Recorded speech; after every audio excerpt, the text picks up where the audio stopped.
Durcir la loi sur le logement social, c'est le grand cheval de bataille de cette rentrée pour la ministre du Logement, Cécile Duflot. Son grand projet de loi est loin de faire l'unanimité.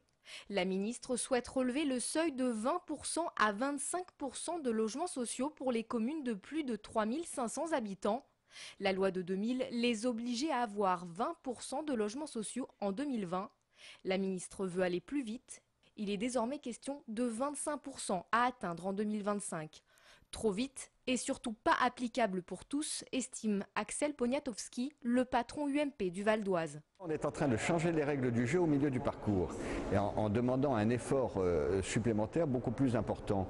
Et il va se poser des problèmes d'intégration de populations en difficulté si le projet de loi va jusqu'au bout. C'est pour ça que j'espère que le projet de loi va être amendé, et d'ailleurs on le parle, et qu'il puisse y avoir des montées en puissance et des phasages différents selon la taille des communes.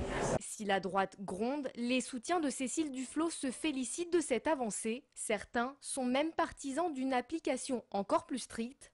Le maire communiste de Bezons, Dominique Lespard, propose d'aller plus loin. Je me félicite vraiment que... Mais en même temps, moi j'aurais vraiment espéré 30%. D'ailleurs, la Fondation Abbé Pierre réclame 30%.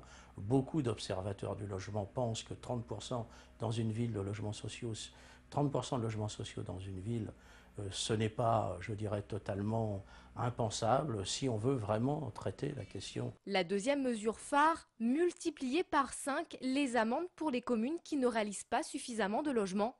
La droite crie au scandale.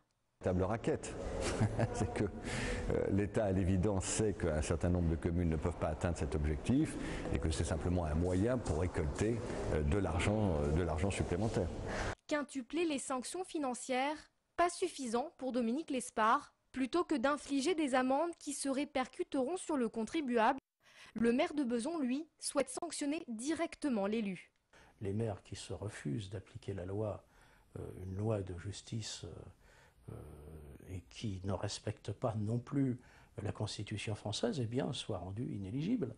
Au bout d'un moment, il faudra bien, au bout de 10 ans ou 20 ans, un maire refuse d'appliquer la loi pour des raisons purement électoralistes et de façon ségrégationnelle, eh bien, il doit être pénalisé. Le texte passera devant le Parlement avant la fin du mois de septembre.